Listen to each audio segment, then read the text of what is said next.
Bien le bonjour à vous. Le monde ne sera pas détruit par ceux qui font le mal, mais par ceux qui les regardent sans rien faire.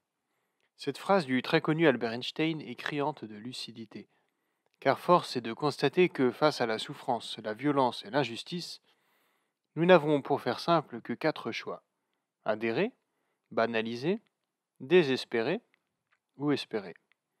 Or, le choix que nous faisons dépend grandement de notre vision du monde. Si nous considérons que l'égoïsme et l'individualisme sont les fondements de la réussite sociale, alors il est logique que nous cautionnons la violence de nos sociétés, voire même que nous l'utilisions pour servir nos intérêts. En ce qui concerne la banalisation de cette violence, elle engendre généralement de l'indifférence et l'inaction qui va avec. Pour continuer avec les citations, Gandhi disait « Sois le changement que tu veux voir dans le monde ». Nous rejoignons ici la pensée d'Einstein. Si une minorité de l'humanité est foncièrement méchante, le plus gros des dégâts est causé par ceux qui laissent faire. En tant que citoyens du monde, nous avons tous individuellement la responsabilité d'agir pour le bien commun.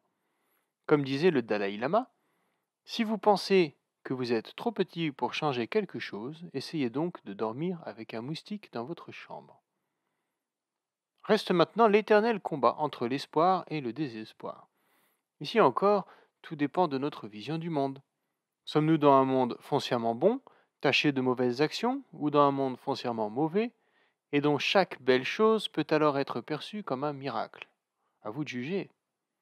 Pour en finir avec les citations, je veux vous laisser méditer sur ces paroles du chapitre 7 du livre de l'Ecclésiaste dans la Bible. Mieux vaut aller dans une maison de deuil que d'aller dans une maison de festin. Dans celle-là se trouve la fin de tout homme, et le vivant en prend conscience. Mieux vaut le chagrin que le rire, car malgré un visage triste, le cœur peut être